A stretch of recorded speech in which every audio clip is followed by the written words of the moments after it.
about AI, you're going to talk about zero trust, which are kind of two of the biggest buzzwords we've had here for the last few years. But what we really want to talk about are practical advice for agencies and for industry that's helping federal agencies implement these policy objectives. There have been a lot of policies that have come out, and we're going to talk about some of them. And really, how should people be thinking about prioritization? How should people be focused on actual implementation in ways that's enhancing our security across the board, both from a government standpoint, from an industry standpoint, and from a nation standpoint. I want to thank Trend Micro for sponsoring our event today. I want to thank Darren Curtis. Darren recently joined Trend 3 months now. Is this month 4, close to? Darren's the vice president for federal of Trend, and you're going to hear from a couple Trend folks throughout the day. So again, really pleased to have everyone here.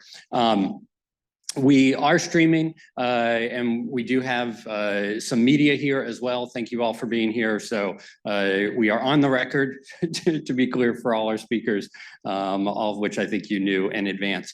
And really excited, the first conversation we're going to have is with Claire Martimorano. Claire's the Federal Chief Information Officer, has been the federal CIO, you're well into 3 years now, right? Pretty much darn near the beginning of the administration. Prior to coming into this role, Claire served as the Office of Personnel Management, CIO, so she's not a policy person necessarily, you are now, but isn't historically a policy person, really is an operator, has run an agency's IT, spent time in the US Digital Service, and before that was in some, tech health related roles, and really has spent her career focused on the customer and the customer's digital experience. And so one of the things that I always love in talking with Claire is she's very focused on what does this actually mean to the end user, to the end customer, to how they're going to experience this, because that's what we're here for, is really about that service. So Claire and I are going to do a fireside chat. So Claire, if I can ask you to come up, and we'll get started. Oh, 2 logistics things for everyone. We've got a 2-hour program. We don't have a break during it. So if you need to take a break, take a break. There are signs, men's rooms past the elevators. Ladies' room is on this side of the elevators. There's beverages here. And then at the end of the program, we will have some sandwiches that people can grab, come back in, continue the conversation, and have lunch. So I think that's all the administrative stuff.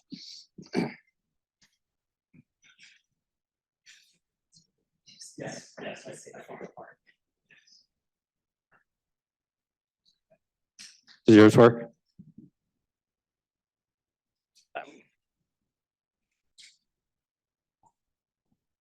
Just talk into it for a second. Okay, I'll go ahead and start. Is that working? Yep, I think so. Awesome.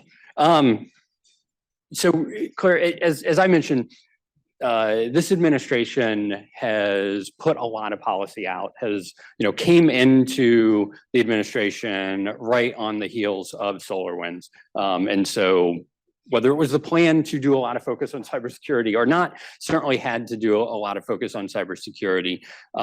And, we saw and we've seen executive orders, but we know where the rubber meets the road, or I do because I've spent time in the EOP, is kind of with OMB memorandums. Executive orders are great. They set some high level guidance, but that rubber meets the road is when OMB issues guidance, the agencies tend to keep following regardless of what happens in elections, right? Which is one of the great things about that. And to start, can you just talk a little bit at a high level of what have been the policy priorities? What are you most excited about that has come out there, and how should we be thinking about some of those policies? Yeah, the way that I think about it is an executive order is the what, and an M memo is the how, right? How are we translating what the vision is, the president's vision, into the tactical that we can actually execute at an agency, and that we can engage our commercial partners to figure out how do we take the next step. With almost, I would say, starting with this administration, I joined right after the inauguration, And we were in the midst of SolarWinds. Log4j happened shortly thereafter. And from day one, we were focused on cybersecurity.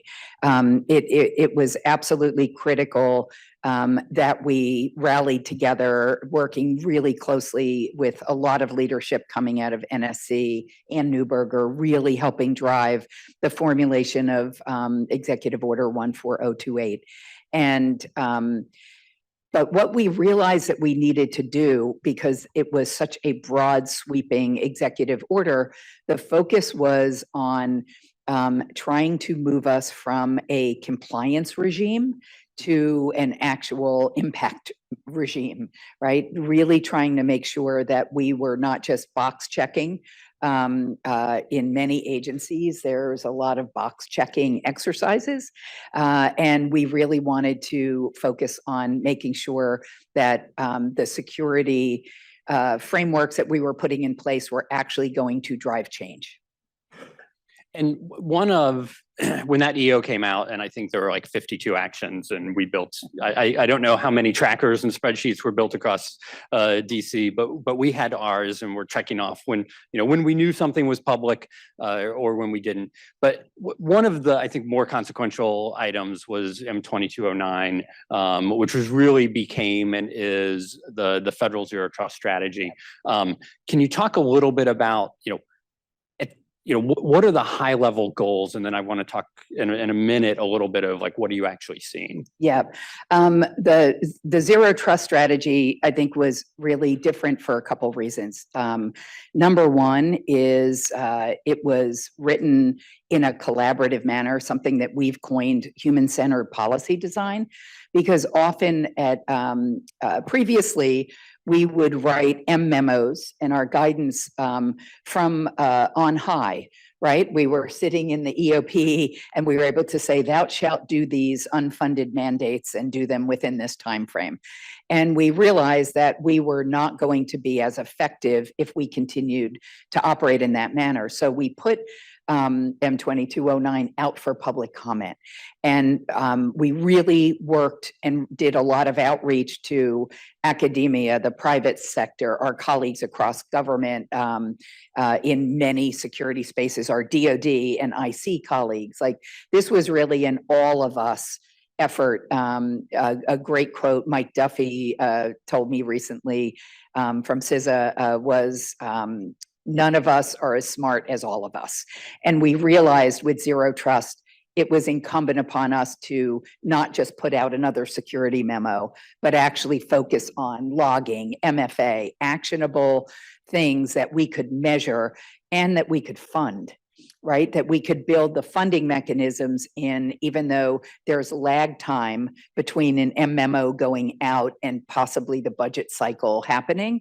But we recognize that that was really the critical component that we needed to utilize in order to actually help agencies move forward strategically. Yeah, I want to comment on the fact that you guys put that out for public comment, and on behalf of industry, thank you. I think we greatly appreciate that the number of policy items, particularly the more consequential ones where OMB, you guys have been putting those out and really seeking feedback. It gives us less opportunity to complain about them later, but I think it definitely helps and gets us better policies. We are 2 years on from M2209, just about. It's about the 2-year anniversary for that. And you mentioned the lag between a memo and getting to ask for money. Right. The 2024 budget was the first opportunity agencies had to ask for money to support their zero trust strategies or reprogram money outside of perhaps some other buckets that you can talk about. But then, of course, we were delayed till last month when we got the 24 budget. What have agencies actually been able to do in that timeline when they were kind of waiting for maybe getting money? I think everyone, the 24 CFO Act agencies and the hundreds of other smaller agencies and bureaus, I think we have 430 total agencies and bureau across our ecosystem. Nobody waited. Nobody waited. We were reprogramming money. We convened Krista Russia, the federal CISO, Eric Mill, who was a senior advisor in our office, who was one of the, Chris and Eric, Sean Connolly sitting here, many folks across the ecosystem were not only helped write the document, but then also helped adjudicate the public comments. And we made the document better, right? We really, industry and academia and security researchers informed a lot of what was in there. But agencies were moving out. We knew MFA, that was one of the most basic things that we had to tackle, right? Logging, like just really basic housekeeping. These were not things that were aspirational. These were things that were foundational in my private sector life long before I joined government 8 years ago, right? So agencies were reprogramming money using working capital funds. We were also really fortunate in May of 2020. We received $1 billion from the Technology Modernization Fund, received $1 billion of American Rescue Plan funding. We immediately put that to work in cybersecurity. And I'd say now, as a result of that, 83% of our TMF investments, and we've put out $850 million, have been focused on cybersecurity. So we were able to get money to agencies, get them started on their zero trust journeys. Many agencies were already on that journey. So it was supplementing work that they were already doing, allowing them to go faster, and then allowing us to learn from each other. So we picked kind of the high, medium, and low performing agencies in that rubric so that we could quickly learn and disseminate information from the high performing agencies. Folks that were in the medium range where they maybe did not have the funding and that was their primary challenge. And then some of the lower performing agencies that didn't have the staff, right? They didn't have contracting vehicles. They had to go through a really rudimentary process to stand up those capabilities in their agencies. And that's where we really kind of came together as a community and supplemented those folks. Working groups were created, the Zero Trust Community of Practice. So lots of people leaning in to try and solve the problems, but recognizing we were at such a unique moment, right? And then Log4j, right? And then Microsoft, like we have not had a month, I think, in this administration that we have not had kind of a seismic cyber event, right? Colonial Pipeline, right? Which then had the public and members of Congress aware of the potential impact of cyber threats, ransomware, hospital, right? On and on and on. Unending. You mentioned the TMF, and great that, getting the $1 billion was great. There was a $100 million rescission this year from Congress. What's the future look like for TMF, both from a kind of viability, because I know you're seeking to get some repayments, but some of them are become kind of grants as well. Where do you see it going over the next couple of years, and are we dependent on Congress to be able to get another influx? Yeah, we are absolutely dependent on Congress. So Congress, if you can hear me, please fund the TMF because it does something really remarkable in our community. You have a board of experts across government that are convened together to really interrogate these proposals. We are a really pain to many people who are coming to TMF. Sean is also a board member, and we really interrogate, are they capable of the change management? Is the technical architecture of whatever they're proposing correct? Do they have the contracting vehicles in place? We have acquisition specialists, everybody on the board is really leaning into these proposals with the goal of helping the agencies, right? You're not going to come to TMF if you already have the capabilities to do this work by yourself in the timeline that you want to get it accomplished. So what I think is going to happen is probably in the next 12 months, a lot of the projects, it took us a while to stand up the capability to get the money out. When I joined TMF, we had 3 folks in the GSA PMO that were helping do the financial transactions. There wasn't a team at GSA. it's hard to give away $1 billion with credibility and accuracy and We can all precision. help. Yeah, but it's, that wasn't something we could just pour water on and it bloomed. So it took us a while to do that. The first summer, we reviewed as a board over 60 proposals. We put out investments pretty rapidly, but then agencies had to go through that acquisition process, sometimes a hiring process.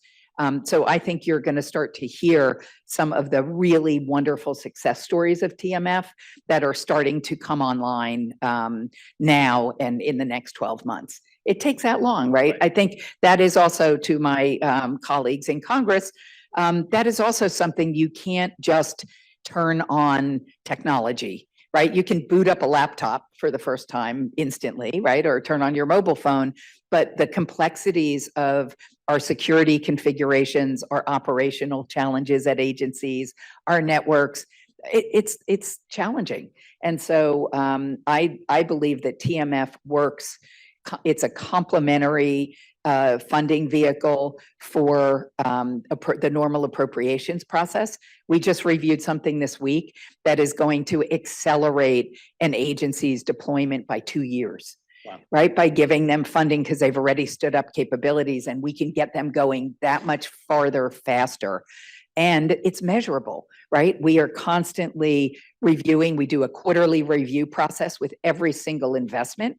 So when I was at an agency, I didn't necessarily do quarterly reviews on every one of my IT investments. So having that extra set of eyes, also expecting leadership at an agency, the CFO, the COO, the DepSec to participate in this is also a really important part because it does become it all, kind of an entire community at an agency supporting a project. Right. No, that's fantastic. One of the things when I talked to agencies after EO 14028 came out on cybersecurity, some people felt overwhelmed on, we're writing book reports for OMB, right, and for the White House, and not able to necessarily focus on their job. Over the last 12 months, the new shiny object is artificial intelligence, and so we've now seen more taskings or more policies coming out on AI, and can you talk a little bit about how agencies should be thinking about, one of my concerns is agencies that were already stretched thin, doing all the good cybersecurity work. A lot of those same people are going to be focused in the recipients of kind of these mandates as well. Yeah. We can't stop AI, right? Right. It's not like we get to pause and say, I'm going to do that next year. This hit us all, right? We've been planning for this. I've been talking about AI for over 15 years. In the private sector. I mean, a lot of our ad tech was, kind of machine learning. We weren't really using all of the same nomenclature, but we've done a couple things that are really unique in the AI executive order. One, the focus on our taskings, every agency, named agency, hit their 90-day and 150-day taskings. We have not missed one deadline so far, which is kind of unique, I think, right? No matter how hard we all try, not everyone comes along on the journey. The three things that are kind of the key pillars for this are standing up the right governance process at an agency, right? So naming a chief AI officer. I chair the Chief AI Officer Council, that we're also working across councils with our CDO colleagues, with our CIO colleagues, with our DX colleagues to make sure that we're integrating all of the work that is happening in these different swim lanes together. We're also incredibly focused. We also put that out for public comment. We're incredibly focused on the risks. Like that is one of the biggest things that we are trying to work on as a community are the opportunities for AI, right? Innovation, all of those, but the foundational challenge is the risk in the models, the risk in, putting out, using something at an agency and not understanding once you upload something, it is gone. I live in fear of getting those phone calls of somebody accidentally put a data set up, in ChatGPT, and now the master death file of Social Security is online. So we really worry about that and have convened this group of responsible officials to make sure that they are organizing inside their own agency with those people that are also really taxed by other cybersecurity efforts to work together, right? So having that chief AI officer convening those people at an agency really critical so that we have a clue as to what's going on at an agency. Then focusing on innovation, right? How can we go faster, farther together? So one of the things that we're also working on is we've made generational investments in things like our national labs, right? They're incredible. Are there capabilities at those labs that could actually help us as a federal ecosystem go a little faster, farther? So that can be anything from really basic sandbox. Like, can we create a sandbox where agencies that don't necessarily have a huge amount of funding could learn about generative AI use cases that might apply to their workforce? So that's really important for us. Also training the workforce in general. A lot of this stuff seems like magical fairy dust, right? When you're reading about it, it's like, oh, everything's going to change. But the work that we do at many agencies is paper-based, right? We still have, if the number is still directionally correct, only 2% of the forms that we use in government are digitized. And many times end-to-end digitized. So they might have a front end that you can enter data into, and then it's turned into paper on the back end to be processed by humans. We know that we can reduce the burden on our workforce by moving out and advancing the way that we are using computers to do what computers are really good at and having humans do what they're incredibly good at. So we are looking at opportunities for us to go farther together to get some baseline learnings, because if you think about it, generative AI is out there, right? Anybody can use Claude, you can use ChatGPT, you can use any of these tools.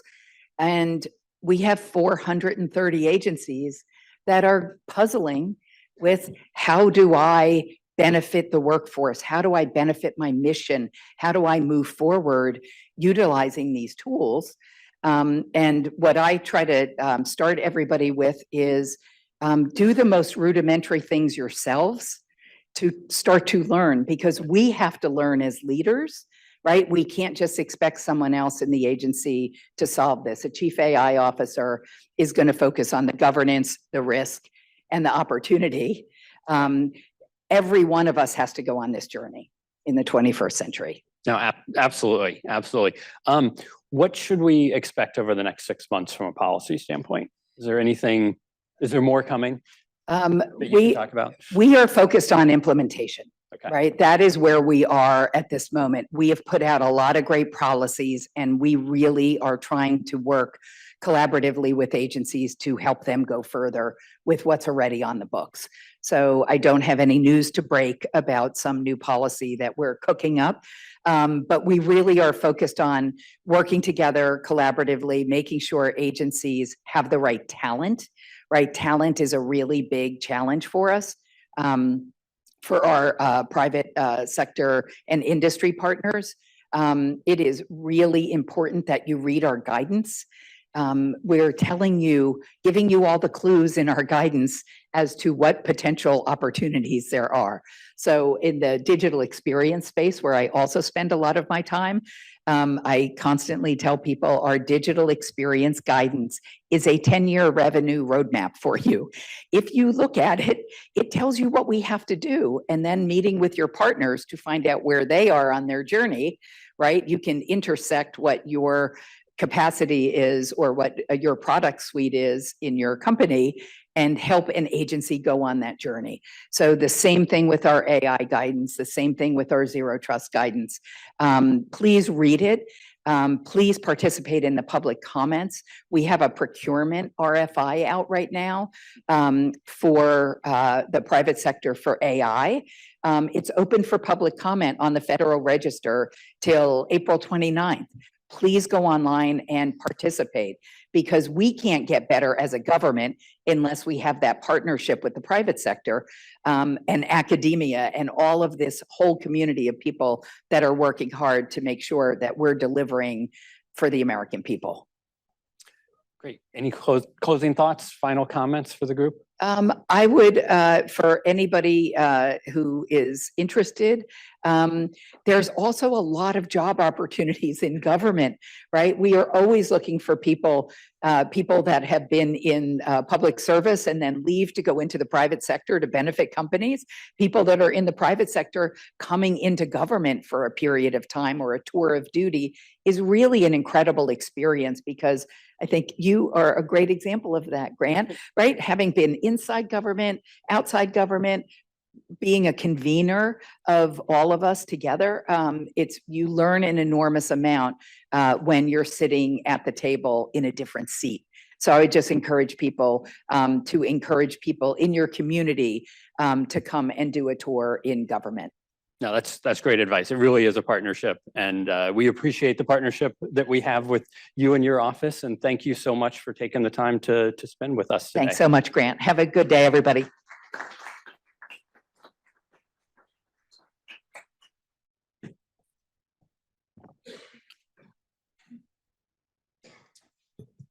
Again, Claire, thank you so much. Really appreciate you being here with us. I want to invite my colleague Ross Noder up, who's going to introduce and do the next session. Ross.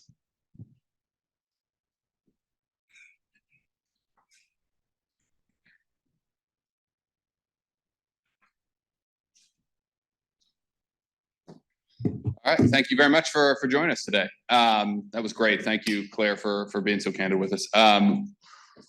Grant, I'm going to rely on you to tell me if we're going over, but I want to bring up Aranga.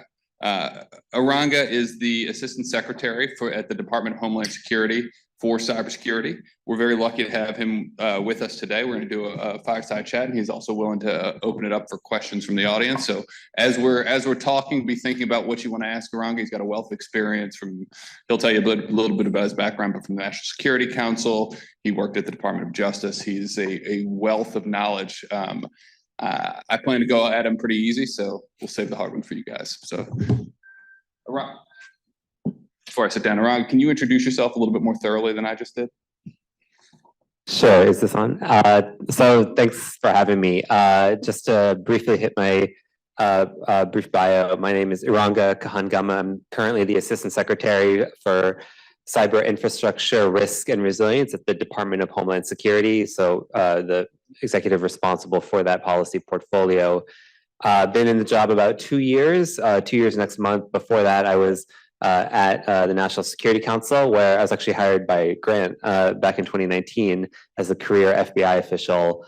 Served there for 3 years, 2019 to 2022, as a cyber incident response manager. So very much could resonate having to deal with SolarWinds, Colonial Pipeline, and other incidents from the White House coordination side of NSC, as well as authoring EO 14028. So it's always really nice to hear implementation and kind of the legacy of that document. We were kind of writing it in the fog of war of SolarWinds, and I'm happy that we hit all of, or at least some of the right kind of operational procedures for departments and agencies amongst a number of other policy initiatives. But it's a bit about me, and then yeah, before that, 8 years at FBI as an official with cybersecurity there. He's a rare breed, folks. He is somebody who worked in and around law enforcement officials and then moved over to the Department of Homeland Security and has had open arms at both of those organizations. So cheers to you. All right, let's get started. For those of us who are not as fluent in Department of Homeland Security, we've got DHS, cyber policy. We've got the Cybersecurity and Infrastructure Security Agency. Help me understand how those two organizations are separate, how they work together, how one interacts with the other. Sure. So I get this question a lot. We are, one DHS family. DHS has 9+ components ranging from Coast Guard to TSA to Customs and Border Protection, FEMA, emergency management folks, so everything in between. Of those components, CISA is one, our operational cybersecurity agency responsible for critical infrastructure protection across the country, as well as federal civilian cybersecurity protection, as well as, a range of other infrastructure related issues. I'm at the DHS headquarters level. I work for Secretary Mayorkas, kind of driving his vision, his policy priorities from a department perspective that range from, our regulatory approach, our approach to, dealing with cyber and infrastructure with international partners. My office also holds the ticket for things like emerging technology. We'll talk about this a little bit, but my office was the point of negotiating the AI executive order for the department for DHS equities. We have election security, we have a range of other topics that the secretary's policy priorities are, and then to kind of implement that vision and operationalize that in the cybersecurity space is as one of our primary, but not exclusively our own cybersecurity one. We have, other regulatory parts like TSA and Coast Guard who do some regulatory cybersecurity work. The Coast Guard just put out a rule around how to increase maritime cybersecurity, but largely I work with CISA and the CISA team around the policy apparatus. I coordinate kind of the participation in the National Security Council world and other policy priorities with the White House. So we have a good relationship. I think of it as a little bit of kind of DOJ to FBI as well, putting my previous hat on. You have kind of your main headquarters elements driving big ticket, big picture items. And then we work with the subject matter experts that are really embedded at CISA doing the really good day-to-day work. That's helpful. All right. So let's get into kind of where the Department of Homeland Security's policy is, kind of where it started and how it's evolved a little bit. So my understanding is around May of 2021 with the executive order that was published on enhancing cybersecurity. You guys followed it up with a statement of policy goals and directives, and I think it was in 2022 you guys came out with that. The four that I'm tracking, and correct me if I'm wrong here, are resilience of democratic institutions, protecting the federal government, strengthening supply chains, and preparing for on the horizon challenges, which is a really good all-encompassing bucket. So, I mean, let's start. Can you give a quick overview of what each of those entails, and we'll dive into each of them as we're kind of going through, and then what else? What are we missing in that horizon bucket that we're not being specific about? Sure. So, I mean, that's a very broad question. It almost feels like a little bit of a performance evaluation in one sense. But it's a broad remit, but I think that's appropriate for the department's responsibilities. I think when you listen to the range of buckets of policy issues that we deal with in our policy office, they really cover the gamut of those topics that you mentioned. So, in terms of, federal government cybersecurity and the connection with things like EO 14028 or other recommendations that the department can do, that is always top of mind. We'll talk a little bit about the Cyber Safety Review Board, which is another institution that was stood up in EO 14028, but trying to leverage the private-public partnership to create some unique ways to get recommendations and implement cybersecurity recommendations to agencies is really important. I think we really want to position CISA to be a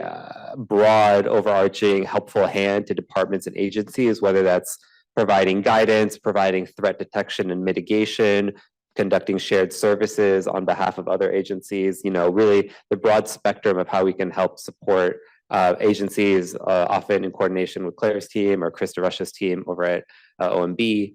So I think the federal civilian executive branch protection side is really important. And that extends, to some of the forward-looking things that you had mentioned in that fourth bucket when we talk about AI, right? When you look at the AI executive order, we tried to expand our traditional role in federal cybersecurity and use and incorporate that into AI. So this is in the process of developing some pilot programs as well to do threat hunting and other kind of cybersecurity means using AI tools. I think we all know that AI and machine learning aspects have been in the cybersecurity world for decades at this point.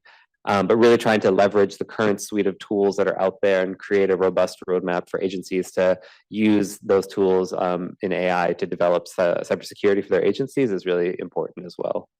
Thank you. And I know that just kind of the tip of the iceberg for what you guys are covering. So I want to talk about something else that's not explicitly stated in that, and that's CERCIA. So don't ask me to spell what that acronym is. I cannot do it off the top of my head. But Cyber Incident Reporting Act, Cyber Incident Reporting for Critical Infrastructure Act. yes, there you go. That's great. So you guys are the pointy tip of the spear for the CERCIA rule that was just released in the Federal Register for public comment.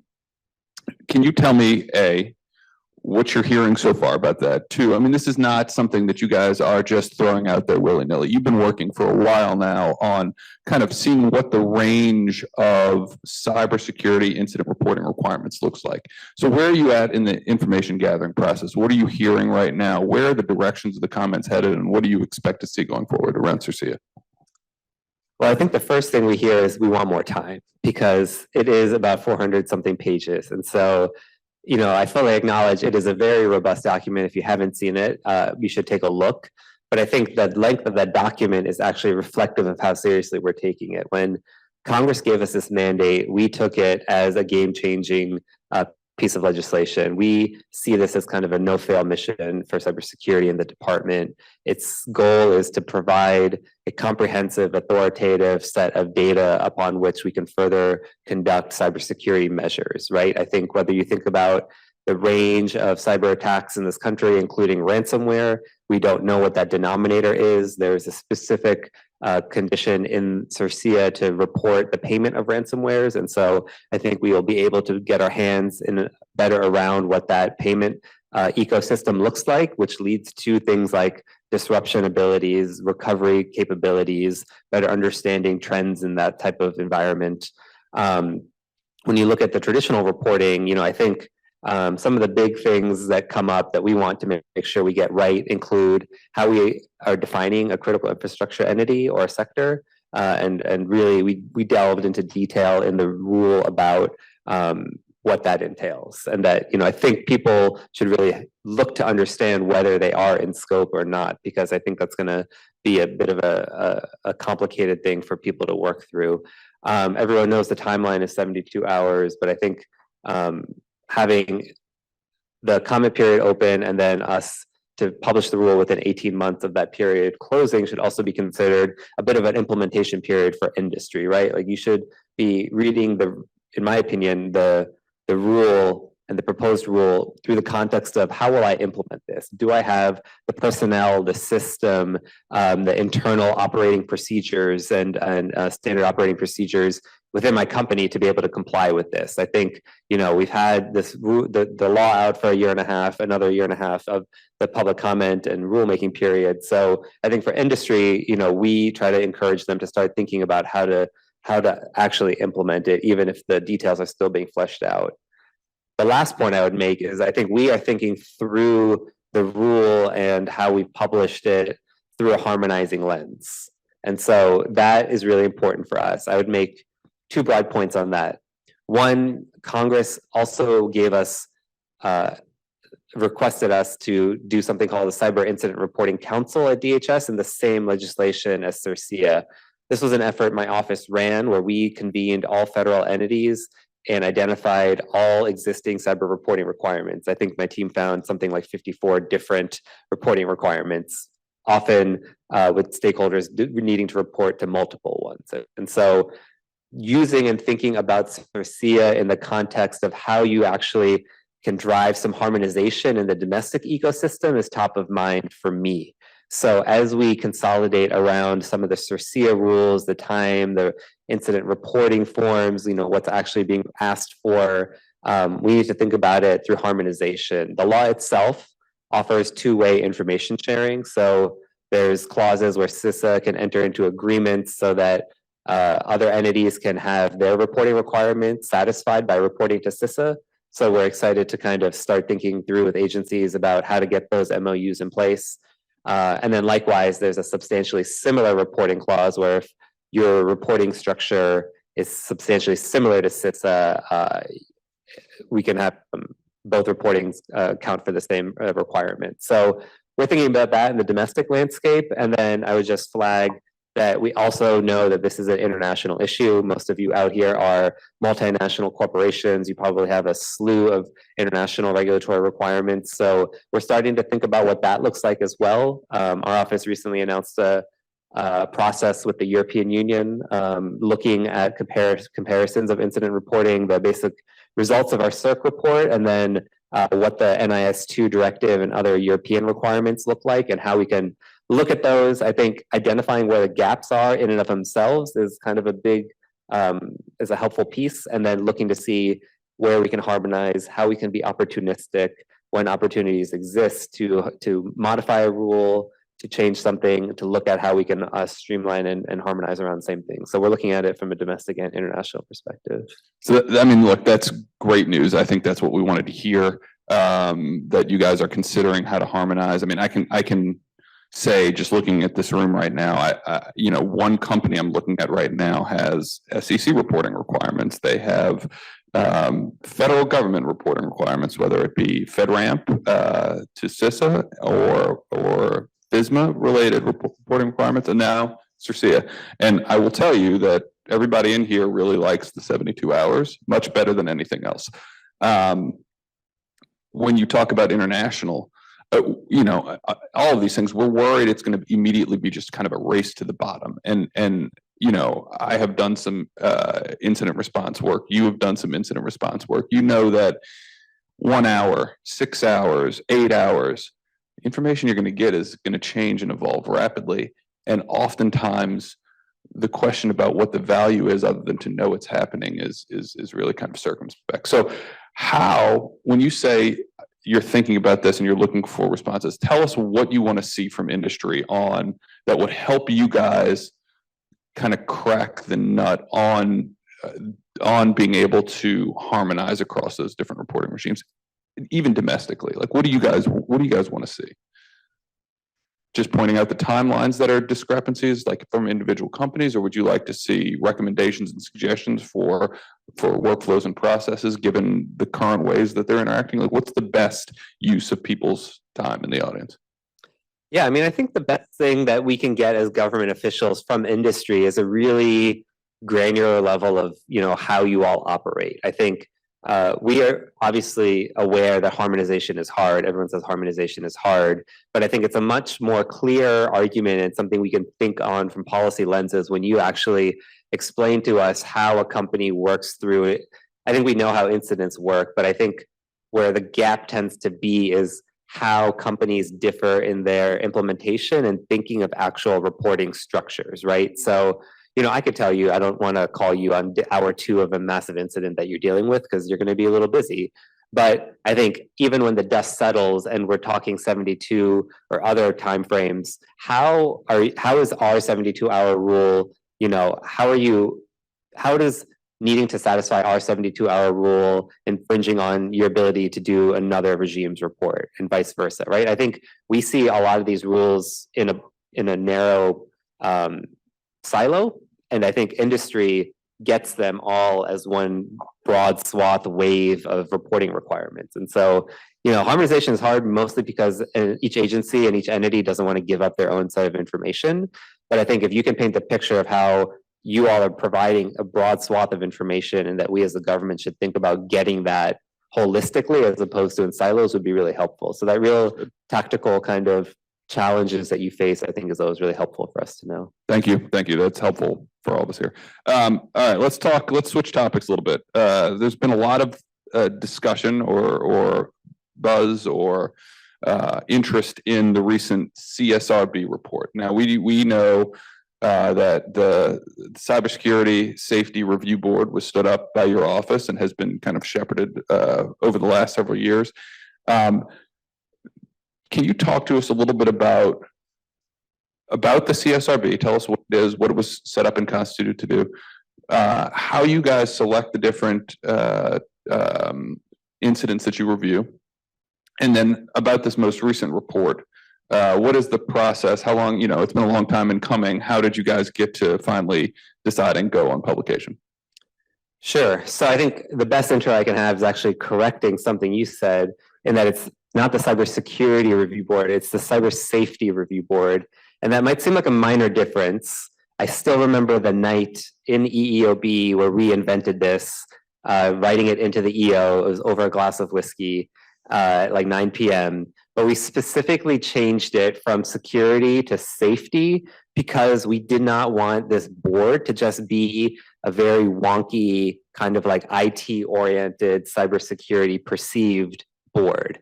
It is a public-private partnership. It's unique and doesn't really exist elsewhere, but we took a public-private partnership where we have 6 to 8 private sector cybersecurity experts and 6 to 8 governmental cyber leaders jointly on a board, and they look at a given incident that has a high range of impacts, and they provide non-punitive recommendations to improve the cyber safety of the community, of the country, of our critical infrastructure. It does not look to punish individuals. It does seek transparency, accountability to a certain extent, but most importantly, recommendations that improve the overall ecosystem.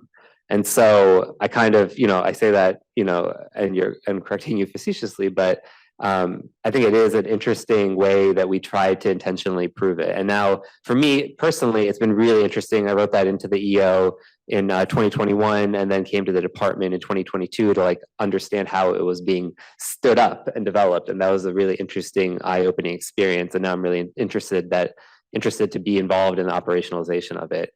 So the board is doing well. It's on its 3rd report. The first one was looking at the Log4j vulnerability, so a very widely used open source vulnerability. The second report looked at a criminal access group called Lapsus, and made recommendations around SIM swapping and other techniques they were using to breach companies. And then this 3rd report just dropped a few weeks ago, and it looked at intrusion incidents in Microsoft's cloud atmosphere that resulted in breaches at Department of Commerce and State Department. So that's the latest report that we've put out. I think the evolution of the board has been kind of crawl, walk, run, and now we're in that sufficient walking stage where the board, its members, its policies and procedures have been matured in a way that allow us to move more quickly. We have a really robust set of ethics guidelines to guide how we can deconflict potential conflicts of interest amongst board members, because I think that's one of the biggest problems to public-private partnerships, right? There's investments, there's equity, there's financial things to navigate. And so we conduct robust ethics reviews. We do recuse members if they have certain interests so that they are unable to participate in reviews where they have a financial interest. And so the secretary and the director of CISA have the discretionary authority via the executive order to look at an incident that is of sufficient cybersecurity significance. And so we go through that process. Last August, we selected this latest Microsoft case and then put the report out about 3 weeks ago.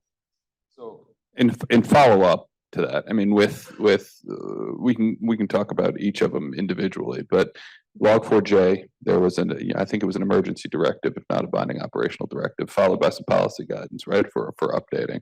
With Lapsus, there was a broad agency response. With this latest report, I'm curious, what is the action to not only work with the IT community at the departments and agencies, but also with, whether it's a contracting community or other folks who are mission owners who are relying on some of this technology to mitigate and solve for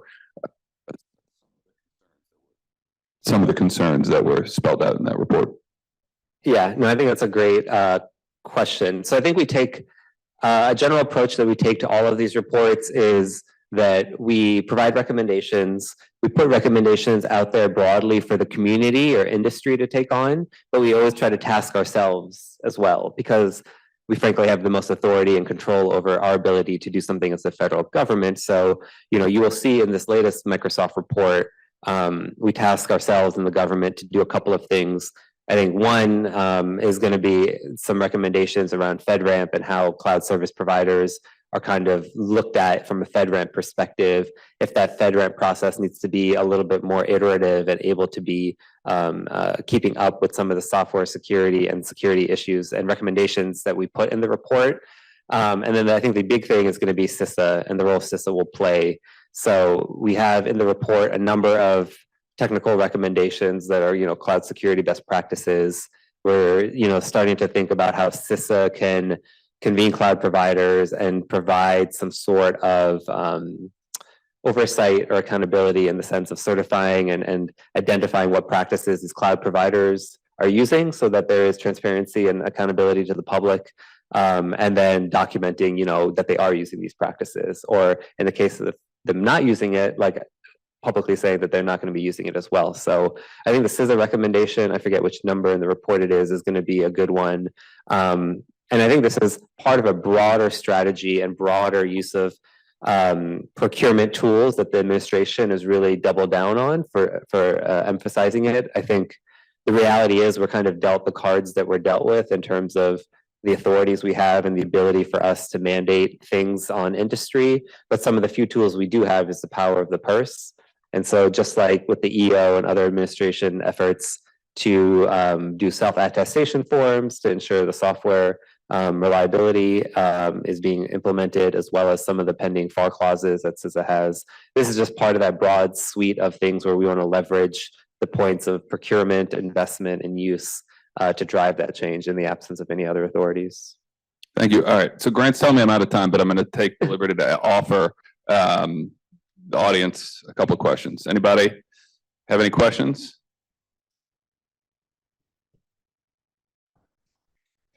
Hold on, I'm going to bring you the mic. Can you tell them who you are? And Sure. Mariam Backstrom, Inside Washington Publishers, Inside AI Policy. I think that DHS, probably your office, also has a lot of, or at least a significant amount of tasking in the AI EO 14110. And so I'm curious, in the vein of of Claire speaking earlier, first name basis now, about where like AI is not going away, and then you're also sort of focused on the security aspects and probably the responsibility aspects to all of the EO. Where does that sort of like, how does that affect your work? How are you sort of prioritizing those two things in terms of like not necessarily procuring AI over cyber? I've heard some folks concerned that AI might get sort of fast track over there, but regarding the security and responsibility aspects of AI, and making sure those are promoted along with cybersecurity. Absolutely. Thank you for the question. I think that we're going to have to absolutely do both at the same time. If any of you have had the opportunity to see or hear Secretary Mayorkas talk about AI, it's like a light goes off. He is very passionate about AI and the use of AI, both in the department and more broadly ensuring the safe use of AI in our critical infrastructure nationwide, as he knows that people are going to be adopting these technologies with or without the right guardrails in place. So from our perspective, the AI EO is very much a top priority. It doesn't come at the expense of cybersecurity. I think it's integrated one in the same.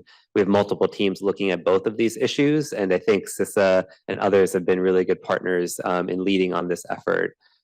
We have met our AI deadlines to date, and I think we should be in good shape going forward. I think the use of the AI executive order is a very good example of how broad the department's remit is. Our AI taskings range from developing cybersecurity and AI guidance for critical infrastructure owners to evaluating chemical and biological weapons of mass destruction use cases for AI, to intellectual property, to more traditional cybersecurity of federal civilian agencies. So a broad range of responsibilities. But I think something that Secretary Mayorkas will not let us drop, and something that we don't see dropping anytime soon. any other questions? All right, last one. Introduce yourself. How's it going? I'm Raphael Soccer. I work with a federal reseller covering Homeland Security. My question is regarding like the CDM program, specifically. So the CDM program, I think, is pretty core to the mission of securing the .gov, the civilian agencies. it's in a state right now where there's a lot of refreshes happening around it from a program perspective. And do you have an opinion on the overall like policy state of CDM, where it needs to go, what it's doing currently? I would defer a little bit to CISA, and I know that you're gonna have some folks, Sean and others from CISA speak, but I think broadly, we support CDM. I think broadly the policy goal and intent is to ensure we have broad visibility, that we can be the kind of overarching viewer of these technologies. I think that is a tech stack that we want to invest in and something that we're committed to ensuring we have visibility on. I think when you look at some of the gaps that we really tried to fill in EO 14028, and then some of the questions we get as well from critical infrastructure owners and others that can engage in voluntary adoption of those types of programs. We do see it as a critical part of our overall cybersecurity posture. So I think that's mostly what I'll say there. I think the ability to have visibility combined when you think about things like CERCIA and the incident reporting and the increased visibility we will get nationwide in 18 to 24 months can be really powerful cybersecurity tools as well when combined. All right, thank you very much, Aranga. We're lucky to have you in the government, man. Thank you to have him. Thanks.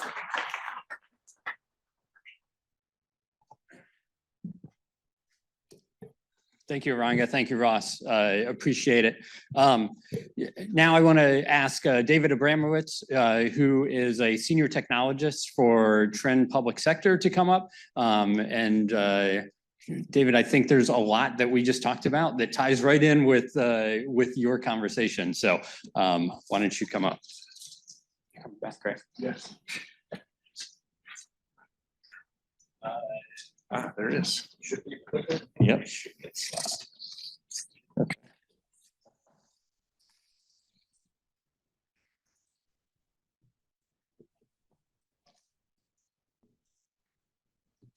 As you can see, it's a dark time in AI.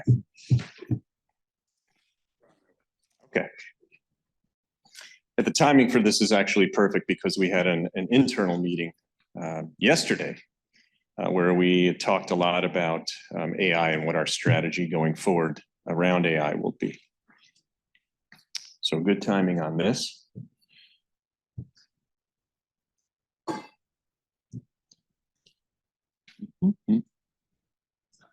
No worries.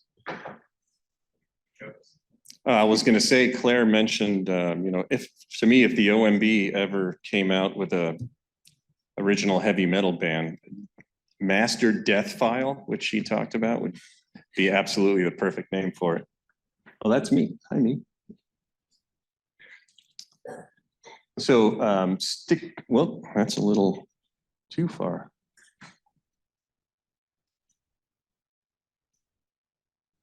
Help. Stick around after we're all done. When you're grabbing sandwiches, I'll be leading a prayer circle for the Washington Capitals, if anyone's interested in joining. Oh.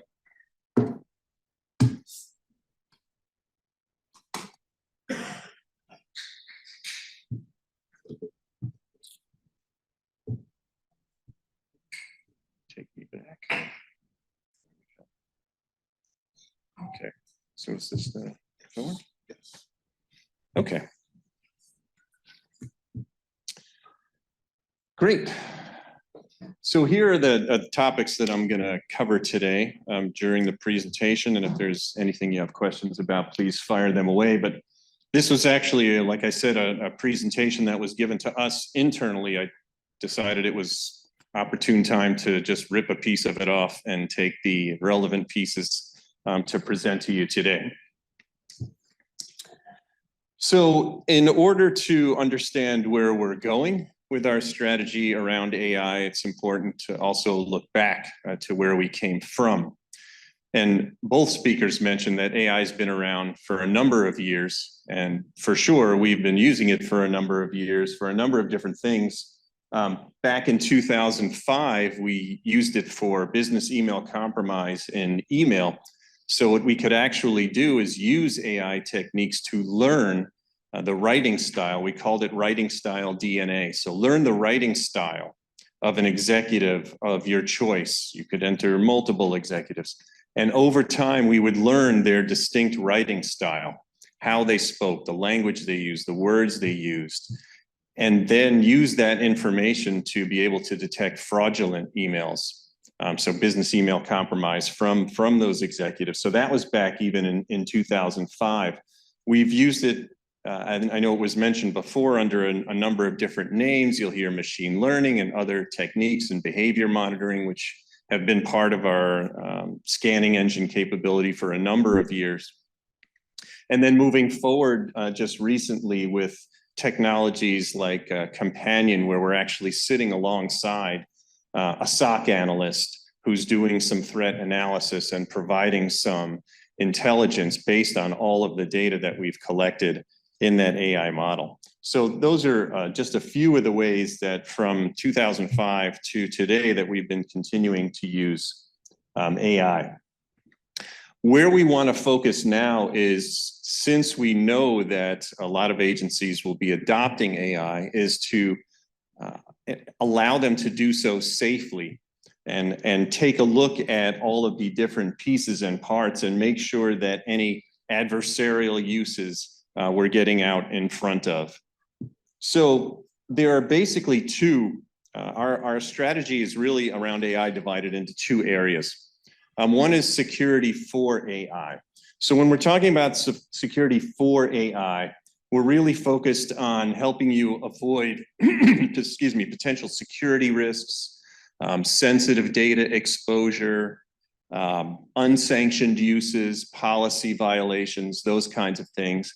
And it also refers to defending against adversarial uses of AI like deepfakes and that sort of thing. So that's the security for AI. Then we also have a piece for AI for security. So how do we use AI to provide better security for our customers? Whether that's enriching risk management, that could be accelerating our detection and response. It could be amplifying our protection capabilities, helping you make risk-based decisions so you get better insights, maybe automating workflows, that sort of thing. So that's how we're using the AI for security. And underpinning that strategy are three areas. The first is AI ecosystem.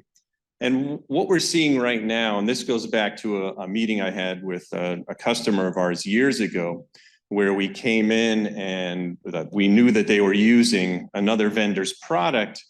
And the sales team started talking about, you know, this is what's bad about that, about that particular product and why you should use Trend Micro, right? And the customer stood up at that moment and said, hey, look, I don't care if you don't get along with this other vendor because you're not the problem. The problem is the organizations that are well-funded that are trying to come in and steal all of our data and exfiltrate everything we have. So if you can't figure out a way to get along with them, then we're going to throw you both out. And that's a very inspiring thing to hear, really, because what we've done with this AI ecosystem is we have engaged with third-party organizations that specialize in different areas where we don't necessarily play and incorporate those into our cybersecurity platform. So that's what the AI ecosystem is. The threat and attack intelligence, the second vector.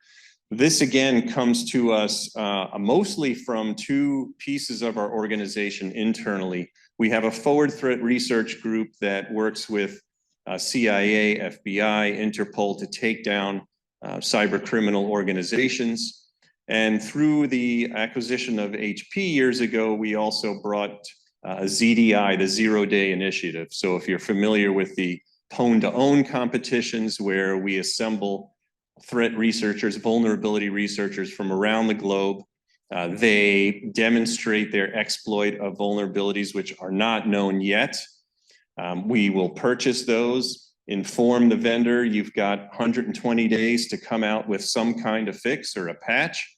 But in the meantime, we're going to have that vulnerability inside, and within about 70 days average, in advance of public disclosure, we're already putting protection in for our customers for that vulnerability. So that kind of intelligence, and also targeting, using intelligence around AI technologies to also put those into the scheme of threat intelligence. And the third one, responsible AI, that's really around making sure that the usage is approved. There's no leak of data, like we were saying, posting a file in ChatGPT, that kind of thing, and making sure that the use is the way you want it. I'm not going to preach these definitions, just throwing them up there really to show that we're using different pieces of these already. The large language model, like you're familiar with ChatGPT, right? We're seeing use for those to, again, sit alongside cyber threat analysts, SOC analysts who are trying to pile through all of this information that they're getting and figure out, what do I do next? Or what does this mean? Or what are these 5 things when they're put together? I understand what they mean, but can you guide me into what I should be looking out for? So that kind of use of a large language model, and then using generative, I always have trouble with that word, AI, to guide and to create new experiences for threat analysts that are looking at that data. So we without getting into specifics, those are the 2 areas, security for AI. So even looking at large language models that agencies or organizations may be putting together on their own, and looking to secure those and making sure that we're on top of that usage. Everyone pretty much knows what a deep fake is, right? So a person who looks like someone you know and is trying to ask you, or someone you trust is trying to ask you to do something. These are used in social engineering, but where we want to take this is using AI to detect deep fakes, and then alerting the SOC teams and the security teams to that activity, because part of the component that we're looking at when we assess someone's overall risk, right? When we're doing an attack surface risk management, when we're assessing what is your overall risk score, is we have to include things like identity security in here and identity risk.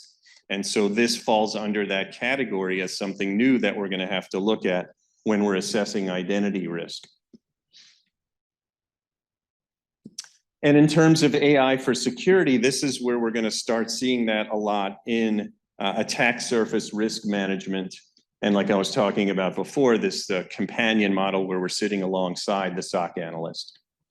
We did this survey with ESG around zero trust. 87% of organizations are using risk assessments to make security decisions. And what that tells us is it's really important for us to properly and accurately assess risk within an organization based on all of the devices in the environment, based on the users, based on access to applications, based on misconfigurations and things like that, to give a really, really accurate risk assessment, so that with the limited resources that we know a lot of you have, that we're pointing you in the right direction as to where to focus those resources. So we use this formula, and when we look at risk, we're looking at risk very much from the business side of it as well. So when we talk about attack surface risk management, we're saying that the risk is equivalent to the likelihood of that event based on things that we are seeing in the environment, and these map specifically to NIST 800-30. The vulnerabilities that are in the environment, so unpatched vulnerabilities, exposure, threats that we're seeing around the environment. So all of those play into that component of the likelihood, and then we multiply that based on the impact, the potential impact, and what's the criticality of the assets that you have. Those will contribute to that impact. So part of going through the attack surface risk management is the capability of assigning sort of a criticality score to different assets in the environment. So if you have a server that has the master death file and things like that, right, those will be given a high criticality score, and we'll use that in assessing the overall risk score. So in using AI today, we're looking at the criticality of an asset, the sensitivity of it, how it's being used, and looking to add to that now in the future from the business aspect, adding business risk into this risk calculation as well. So financial impact, if an ERP system goes down, what's the effect on that? Operational impact, if a patient database is compromised, what's the effect of that? If you step outside the compliance boundaries, if your agency is breached, the reputation score. So we're taking all of those in and adding that business risk aspect to the equation to properly assess the environment. So in the past, we've just used sort of access control rules manually. We're adding risk assessment to those now. And so this sort of plays into the whole zero trust environment, right? At any given moment, we implement the trust nobody, trust nothing, trust nowhere. So is this particular user logging in from a geographic location where they usually do? No? Well, that's gonna up the risk score there. Are they accessing from a device that currently has some sort of malware attack on it? That's going to increase the risk of that machine as well, right? And then going forward, we're using AI to power the risk assessment and to bring in also the business aspects of it as well. So these are really the four areas that we're talking about. Again, first adding business risk into the risk management, into our assessment of risk inside an organization, helping you make decisions using AI. So sitting alongside the SOC analyst and maybe looking at different areas that are not obvious on the screen and saying, based on this and this and this, here's where we think you should go in this particular investigation. Here's some attack paths that we can now predict because we've seen a number of different activities. And also give you visibility into shadow AI uses. As more and more as AI gets into more frequent use, there might be people setting up their own LLMs, their own AI models to use them. And we want to keep an eye on those and make sure that there aren't any threats behind that. And lastly, the SOC, because we know that resources are limited, even skills are at a shortage, right? So what can we do to help SOC analysts do their work? So if you look at the sort of the chain of operations here, you've got collection, detection, triage, investigation, and incident response. If you sort of corner those off, a SOC level 1 analyst will take care of the first three: collection, detection, and triage. And a level 2 analyst will take it from there for investigation and incident response. So what can we do there to bolster that? Can we use AI to help automate level 1 tasks, for instance? And we're also looking at the level 2 and level 3 analysts. Can we help make them smarter, if you will, right? Give the insights that we can because we have all of this data that we've collected and correlated.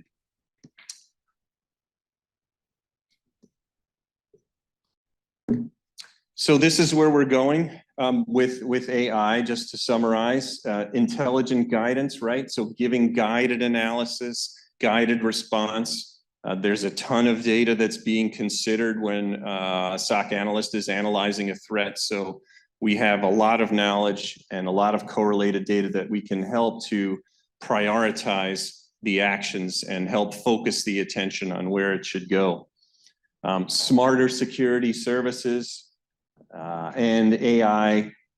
I mean, we know that everyone has to do more with less, and we can also use AI to anticipate the next step. What should be the next step in this investigation based on what we're seeing? So Those just wanted to share with you a little bit about how we are looking at AI at Trend Micro and using it in a lot of different ways than we have in the past, because we've basically done attack surface risk management mostly based on devices and users and applications they're trying to access. But now we also have to add in business risk to that equation to give you a full picture and allow you to make decisions based on that information. That's what I had. Thank you. Thank you.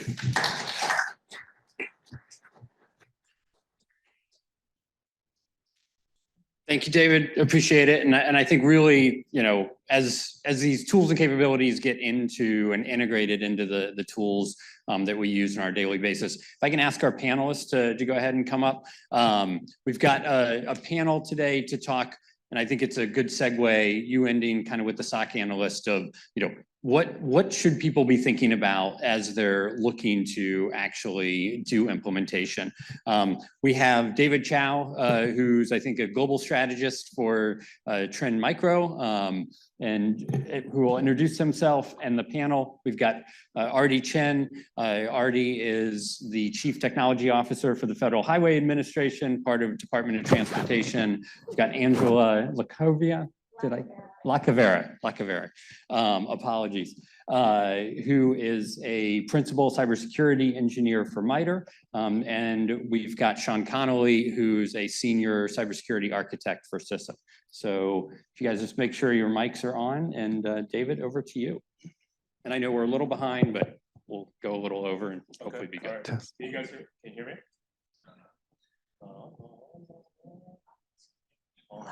Yeah, keep talking. Is it on now? Is it on now? Oh, it is. You guys want to test your mic first? Test. Test. Hi there. Awesome. Yeah. All right. So nice to be here. My name is David Chow. I'm the Chief Technology Strategy Officer with Trend Micro. I'm actually not new to federal government. I spent 20 years in federal government. I started as an intern, and my last position was the CIO for Department of Housing and Urban Development. So in a way that I'm like Sean, or I started in the dark side before Sean. Sean's going to join the dark side very soon. So congratulations on that. So we have a really good panel here. We're going to talk about zero trust architecture. We're also going to talk about AI, artificial intelligence. So buzzword for 2022 and buzzword for 2023, which is the favorite for the industry because that's where we sell more, right? So I'm going to start. Actually, I'm going to go through intro. So you guys want to talk about a little bit about yourself so that people actually get to know you a little more? Yeah, sure, I can start. I'm Artie Chen. I'm the Chief Technology Officer at the Federal Highway Administration. Like David said, we're a component agency within the Department of Transportation. I've been there it's a week short of 2 years. Prior to that, I was actually with David at Department of Housing and Urban Development for it's about 13 years, private industry before that. My name's Angela Lacavera. I just got married in August, so I don't even know how to pronounce my own name. But I spent about 11 years supporting the Department of Defense in various facets, but my last couple jobs of note were the Defensive Cyber Operations Chief, Perimeter Security Chief, and lastly, the Zero Trust Portfolio Manager.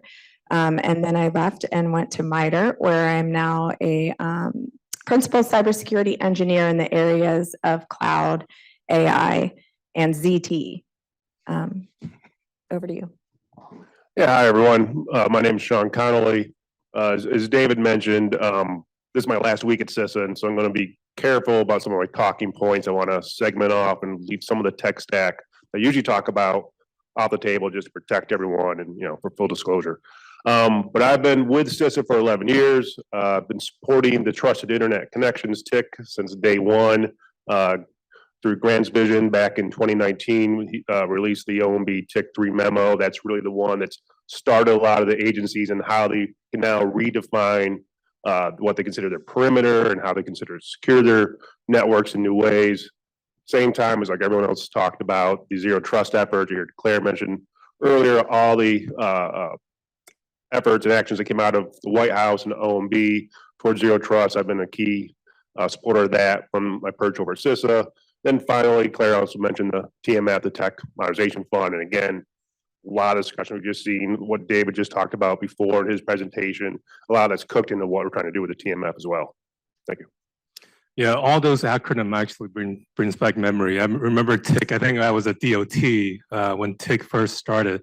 Now it's TIC 3.0. So, but it's actually a really good effort in terms of consolidating all the resources and centralized monitoring. So, Sean, I'm going to start with you. You've been a huge proponent for zero trust even before the Biden administration. I've seen some of your articles or some of your papers.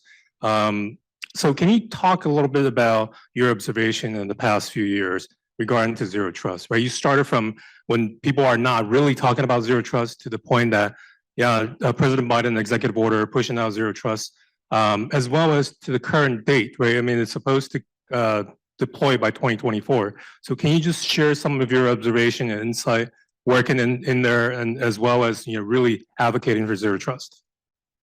Yeah, sure. You mentioned the paper, so a lot of it began back with NIST Special Pub 80207 on zero trust architectures. I'm one of the 4 co-authors on that paper.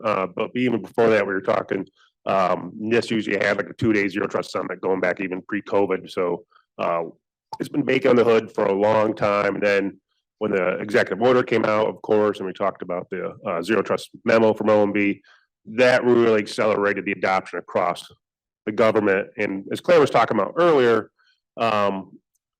when the memo was first released as a draft, which is different for us, just like Grant was talking about, releasing that memo as draft, having the ability for industry and agencies to come back to us was really different. It actually gave us a great avenue to understand what we missed, what we needed to articulate differently.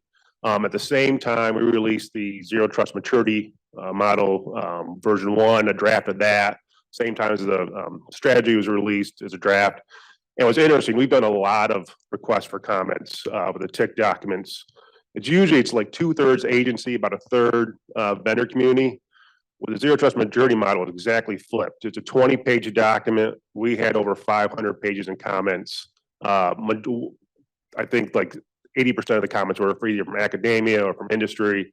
So it's a couple things like what we may have missed and what we need to change, but also that just, I think where David's going, the agencies are just starting out with that journey and they're still struggling to understand like how do they do, or what do they need to do, move forward with. So over the last couple of years, with Eric Mill when he was at OMB, Mitch Herkis, of course, Nick now, the OMB, the ONCD team, ourselves at CISA, we've been helping agencies through a variety of ways. We've been able to support agencies. Someone mentioned CDM before. CDM's been helping agencies augment their EDR tools. That was one key element of the memo that came out. For my perch at CISA, we've been helping agencies migrate off the old TIC2 legacy, the MTIPs, these private TIC access points. We've been able to give ways for agencies to move off those solutions. But really the one that's got the most attention has been identity. And what's interesting was going back to the memo. In the memo, it talked about how agencies can start using fast identity online. But agencies were so entrenched with PIV and CAC cards that we had to go to each and every single agency and talk about FIDO and talk about the differences. And Ken Meyer, when he was at GSA, of course, what he was doing these pilots. And it wasn't much the technology, it was working with these, like the bureaucracy inside the agencies to have them understand risk in new ways, having like the ISSOs and what it meant for an ATO with this new way of accepting risk. Again, just focus on the identity side, really was, I think, the most instrumental part. It was just being able to talk up and down. We mentioned the deputy secretary up through the CIOs, the CISO's offices. I remember I was on a call with a SOC. There's this CISA sponsors like a SOC call for all the different agencies, and we're talking about fast identity online. And one of the SOC analysts chirped in and said, "We don't know what to do with this data. There's no IP addresses with any of this. Like, how do we assess this?" And I was like, "That's exactly right. You are looking. This is a new type to assess risk. This is a new way you need to secure your devices, and so it needs these type of discussion to happen." But it takes time. So even now, we're still having those type of discussions with the agencies. Just talking to Claire before she left about one of the agencies for the TMF. They are still like, they're bringing a proposal to TMF for some zero trust adoption, just getting from that first stage to that second stage. So it's still, process for the agencies. So a follow-up, are you seeing Obviously I've been with government for years. One of the hardest part besides legacy technical debt, right? So there's the procurement aspect, acquisition. So first of all, you have to have the funding. So the funding was received. The next part is actually getting into the procurement cycle and get it purchased. Are you seeing any luck in terms of speeding that or having some sort of a centralized way or any recommendation in terms of speeding the overall acquisition on the services as well as technology that needs to be procured? Yeah, so the pleasure of being an architect, I usually don't have to deal with the procurement side of it. But to your point, I'll talk about this a different way. We partnered closely with GSA, with EIS and what they've been doing to go from the old networks contract, move agencies to new modern ways to support networking. Bo Burless from GSA, the CIO, the CISO, he has a great talking point how one of the reasons they moved off of their MTIPS provider and moved on to their SASE provider was because there's less contract mods. And that to him was a game changer. You know, you could talk about the tech stack all day, but it really was just making GSA's had some lessons learned about how to make adoption faster, easier, get through the procurement cycles in new ways. So yeah, there are ways that are coming available now that I don't think we would have had 2, 3, even a few years ago toward adoption. Yeah, I think this is something for the room to know that the EIS contract from GSA is actually a way, it's a network contract, but cybersecurity scope is actually fit in part of the EIS contract. So that's actually a way to find an opportunity to penetrate into this piece of pie, right? So moving on to Artie. Artie, working at HUD, working at DOT Federal Highway. Share with us a little bit about the perspective of zero trust as well as cybersecurity maturity. Yeah, thanks for the question. So I think what we heard a lot about today is the policy, the thought process, the guide rails in implementing cybersecurity and zero trust. So where I'm at is the actual implementation. We were clear to talk about where focused on implementation. So in receiving all of these policies, we didn't wait. There was a question about budget cycle and waiting for a 24 budget cycle.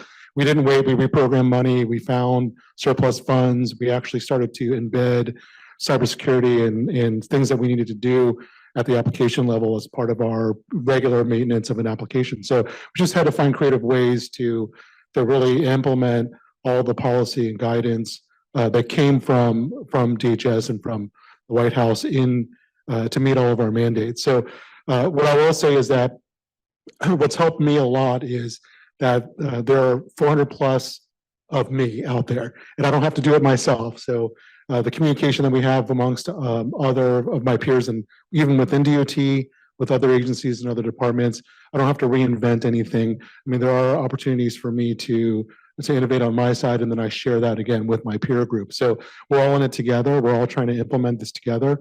We're all trying to meet the deadlines and mandates. And the good thing is that we can all sort of share that information. We don't have to make the same mistakes twice. We can actually almost leapfrog or accelerate through our zero trust implementation by leveraging each other. So based on your conversation with your colleagues, I think there's probably a support group of CIOs, CTOs, as well as having CISA involved. How has your experience been in terms of just working with them, and what are some of your insight in terms of what kind of status they're at in terms of zero trust implementation? Yeah, I think it's a little bit all over the board, right? Depending on who you talk to. Federal Highway, we've actually progressed, I would say pretty rapidly. I'm actually really happy with our implementation. So we've actually been, within Department of Transportation, helping some of the other smaller components within DOT get up to where we're at now as well. We've worked really, hand in hand with the department to help them, I would say, translate the policy that's given to the actual implementable tasks and milestones. So we've kind of forged ahead and then helped the department get up to speed with where we're at also. That's not to say that we're out in front every single time. I mean, there's been opportunities for us where talking to other agencies like FAA or some of the other larger, better funded agencies and really following their path or just sharing the services that they use or piggybacking on some things like access management controls that they already use for us to really just, again, accelerate or leapfrog to a place that would have taken us a lot longer to get to ourselves. So I think that's a good segue. You mentioned about FAA, a massive organization with well-funded initiatives. So shifting over to Angie, you have a ton of experience at DoD. How does zero trust would actually help accelerate zero trust would actually help secure the overall environment? So if anyone in here has ever spent any time in a defensive cyber operations center or has read the news or watched it, you would know that our foreign adversaries are really interested in compromising government networks. And one of the ways that is really popular to do that amongst our adversaries is through credential harvesting. And that's when you steal somebody's token or equivalent to a token, right? And now, once you've done that, you're no longer an outsider outside of the perimeter. Now you're inside the castle with the keys to the kingdom, and you can move laterally and,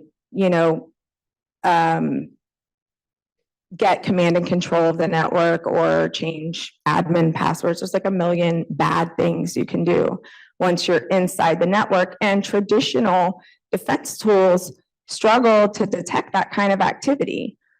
So it's really important that organizations take a zero trust security stance where every user, every device, every application is untrusted. And then on top of that, do things that AI helps enable, like continuous monitoring of user behavior and predictive analysis of trends so that you can identify that anomalous activity much faster. Because what's really important about accelerating ZT is that we have some near peer cyber adversaries, right? And they are using sophisticated tactics to get inside our network. And once they maintain persistence inside our network, it enables them to weaken our military power and our political leverage. So very, very important not to just implement zero trust, but to implement it well with best practices, to train your admins and your users, and to do it rather quickly. Yeah, absolutely. DoD is a massive target, right? I mean, it has a target on its back. Everybody's looking to somehow penetrate into the DoD environment. So it's definitely not easy, especially for a massive organization where you have a lot of people. A lot of time, people process, the culture of the organization could create a barrier in terms of implementing something new, something like zero trust. So I'm going to move slightly into a different topic and the next buzzword, but there's a lot of cybersecurity components involved. So artificial intelligence. So first of all, I'd like to get your perspective, just, leveraging AI, just in general, just your perspective, anybody. I can start. I mean, I think it was said earlier today, it's not going away. We can't pause it. We can't stop it. We can't ignore it. We can't put it on the schedule for next year. So I think if we don't understand it as IT professionals, if we don't wrap our arms around it, if we don't understand its capabilities, if we don't secure it, our business offices will use it, right? And the idea is that, we don't want to stop them, or we don't want to stop, enabling our business areas to succeed. So that's why we have to really get a better understanding of it, wrap our arms around it, so that we can guide them, so that it's a safer place. We can mitigate risk, we can identify risk around AI. But I mean, I look at, we talk about budgeting, we talk about resourcing. I don't think I've been in a situation where I've had too many resources.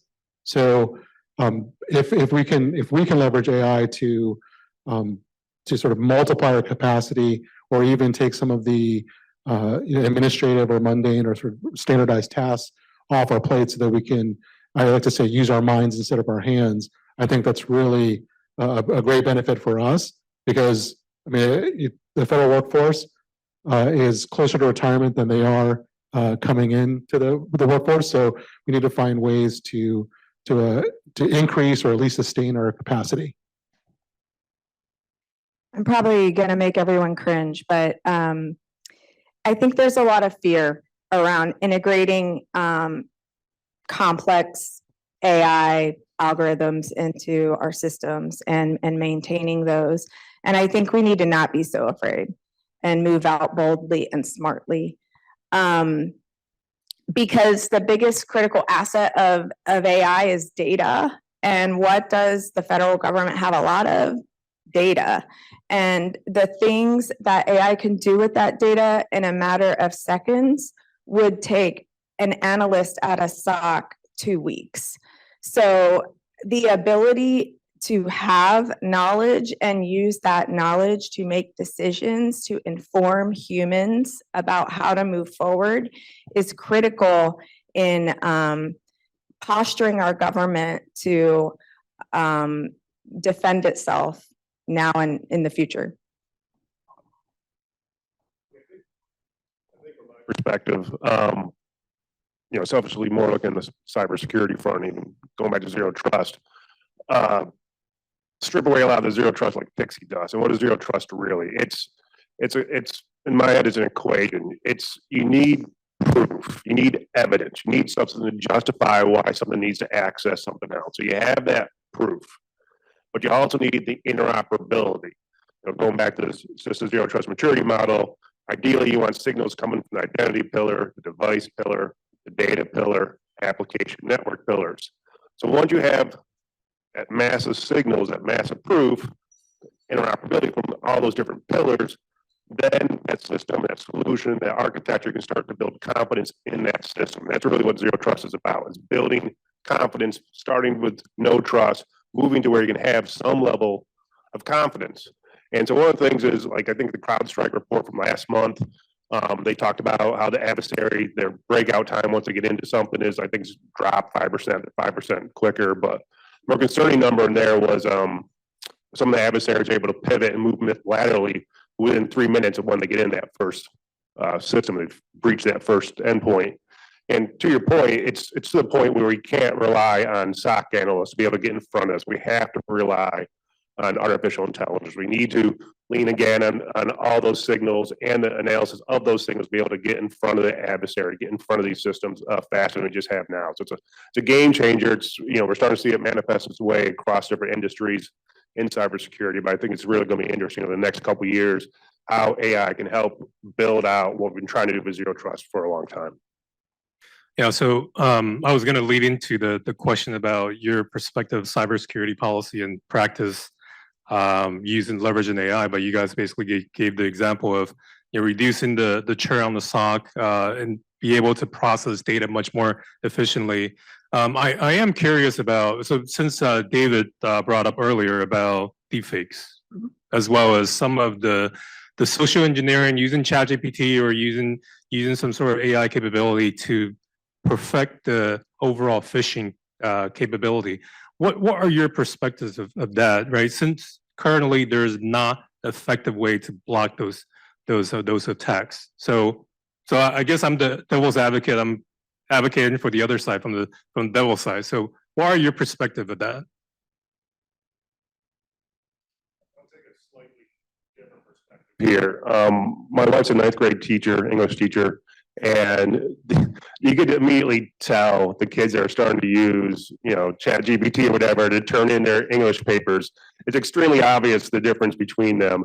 And I'm more learning from like what the kids are doing for schoolwork versus like what I'm seeing internally. It's not my space. But toward like deep fakes in general, I could say, from CISA, we are closely watching and observing what's going on. Obviously, the election coming up here, so it is a discussion, just not my space, but clearly it's one of the prime things we're focused on right now. I think you got to fight AI with AI.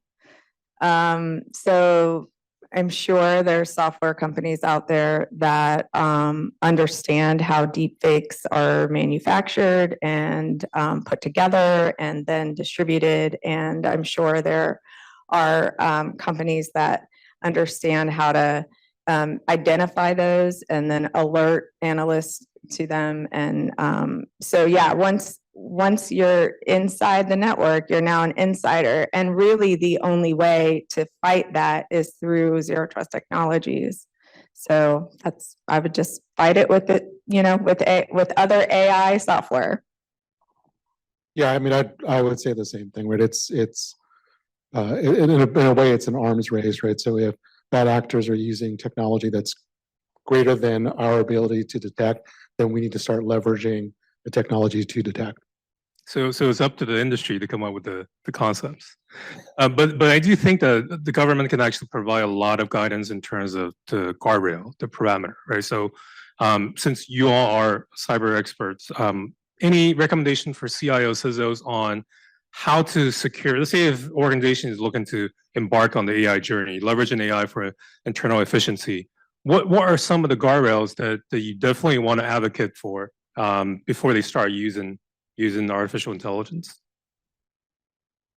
Do a selfish plug, going back to what Claire was talking about, the Tech Modernization Fund Board. Don't quote me on the numbers. I think, like Claire said, we have a couple $100 million still available. So there is a push from the TMF to work with the CIOs and CISOs to have artificial intelligence proposals come to the TMF board. And so that's really the focus I think we're going to see from our side is being open to how AI can be used and not have either the TMF or CISA or OMB come out and like dictate how it can be used. It's more manifesting up through the agencies themselves. Now it'll be adopted, but there's a clear recognition that we need to accelerate the adoption of AI. So that's why you're seeing the TMF focus on it. Yeah, I mean, you know, what I'll say is I'm a big believer in the proof of concept process. And, you know, a few years ago, it was all this sort of theoretical discussion around AI. You know, if we could use it for this, if we could use it for that, how do we implement it? How do we keep it secure? But, you know, what's happening now is that there's so many use cases. There's so many ways that the business area and the mission can be enabled or benefit from AI. So, you know, don't be scared of it. And you know, set up safe places, set up sandboxes, set up proof of concept so that we can fail in a safe way and learn how to fail, learn how then to pivot and succeed. I feel sorry for CIOs and CISOs. They have a really hard job right now. So, you know, there's tons of competing priorities, like implement CT, but implement cloud, but implement cloud safely, but implement AI and also zero trust and also crypto and 5G and any number of things, threat hunting, vulnerability management, you name it. Like there's all of these buzzwords that are priorities for them to implement. And so I think, you know, if they could come up, if I were advising them, I would say come up with a holistic approach. All of these things overlap each other. And if you come up with one holistic approach to implementation, rather than allowing your organization to tackle each one of these priorities in a vacuum or in a silo, then you'll have a much better end product and you'll be able to achieve all of those things much faster. Do you guys see any cross-agency collaboration that's currently going on? And I know already talked about zero trust, right? But in terms of AI, in practice, in conjunction with cyber, do you guys see any collaboration that's going on, or any agency that's actually taking the guidance or taking the I guess the harbinger approach to showcase to other agencies?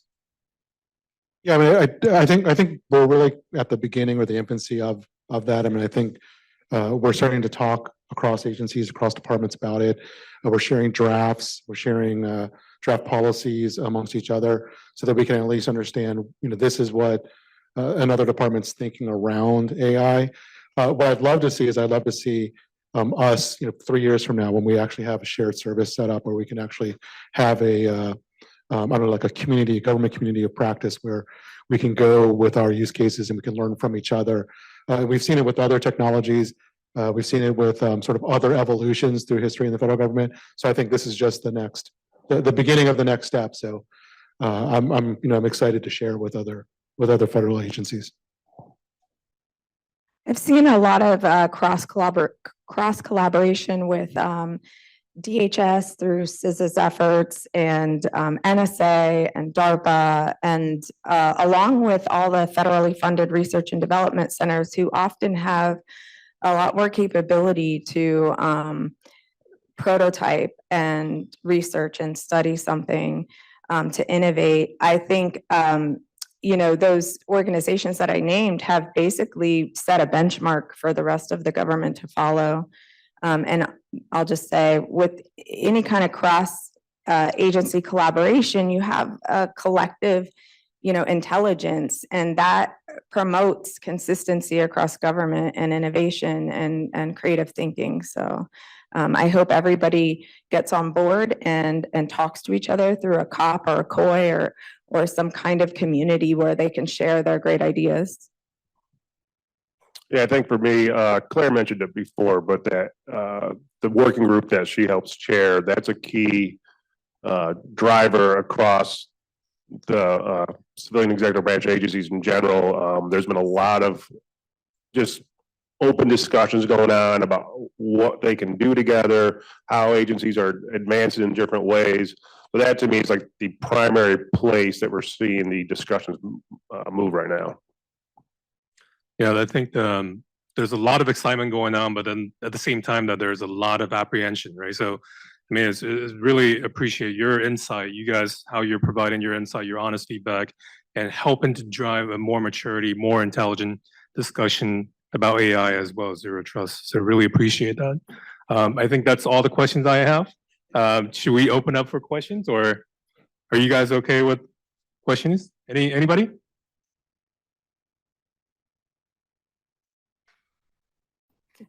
Don't give that guy the mic.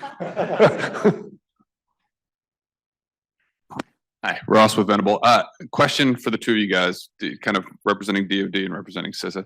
How is the coordination across lines of effort around zero trust policy, zero trust maturity model, zero trust going, right? Can you give us an understanding of, I mean, you have two different maturity models. How do they speak to each other, and what's the process for agencies really kind of, following one path to zero trust or multiple? Yeah, so I guess I could start. So there's a lot of discussions about the DoD and the civilian executive branch agencies. There's different authorities involved, right? And so we talked to Randy Resnick's team. Nick and I were just there last month talking to the Zero Trust Portfolio Management Office. We talk to them often. And just like I said before, some of the AI, we are learning as we go. We're doing different things. We're going toward the same common goal. One thing I'm really interested from DoD is you hear about compliance and DoD has the controls, but one thing that Randy is really interested in is red teaming these environments. That's really to him going to be the way that's going to assess, are these different zero trust environments truly at the level they need to be?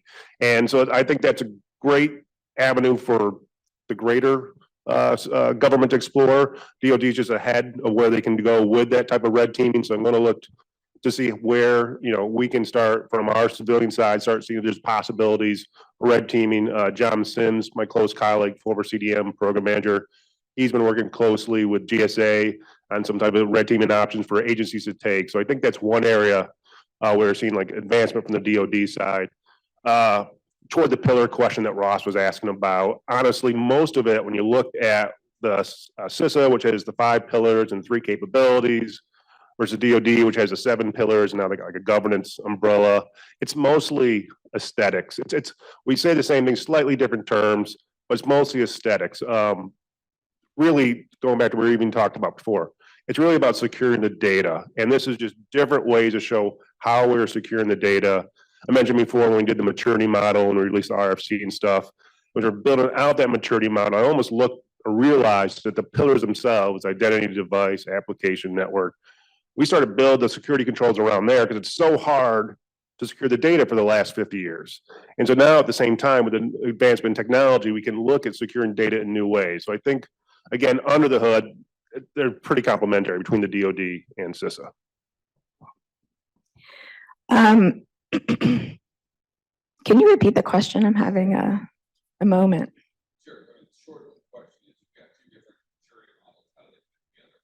Oh, gotcha.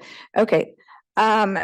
So the DoD is very expansive. You've got all of the services plus all of the defense agencies and field activities. And so I think just to even get them aligned to doing the same thing at the same time is very difficult. And I think they've done a great job accomplishing that through offices like Randy's, where everybody is reporting on their specific, bubble, and it all kind of floats up into one overarching strategy.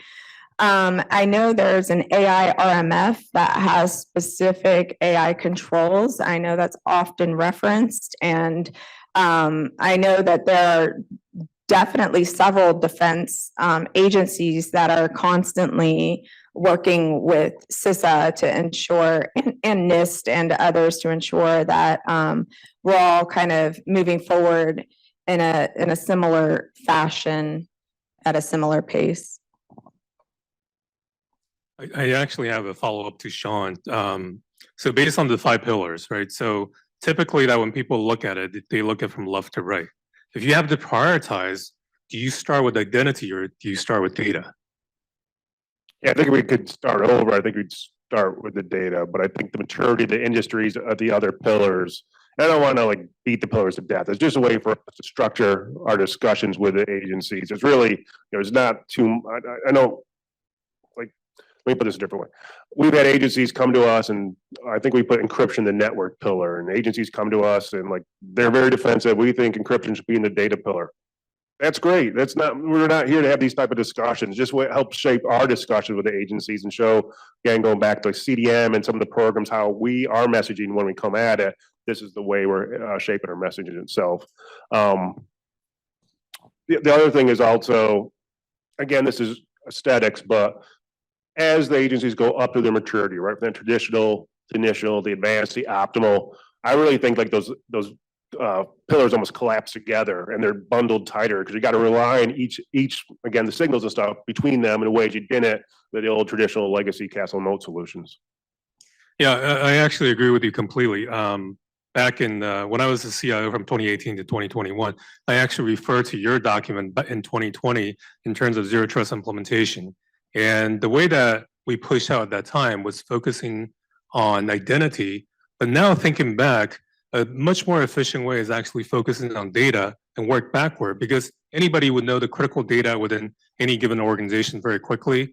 But then to have to explore everything, your identity access management, it tends to be a little more difficult, more elaborated approach to go through the full analysis. So I agree with that completely. Any other questions?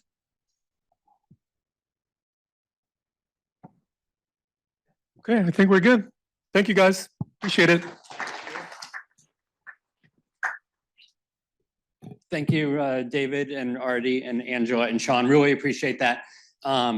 This brings our program to a closure, but I think what I really took out of kind of the entire dialogue, and we didn't position this as a conversation about public-private partnership, but that's really kind of what I took out is, we've got a lot of policy officials who are putting out policies and know that they need industry and community input and other government input on kind of how to structure those and how to implement. We know that we're dependent on industry to really do the technical implementation, to develop tools and capabilities that government is going to be able to ingest and leverage to really enhance the, cybersecurity, to enhance the safety of AI, to leverage AI, to fight AI with AI. So I would, ask everyone, please continue to stay engaged in the dialogue.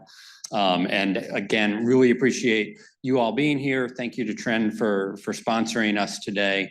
We do have lunch. Feel free to grab lunch and sit outside. I hear it's nice out, or come back in here. If you can't stay, feel free to grab something and take it with you. And thank you again for participating. Really appreciate it.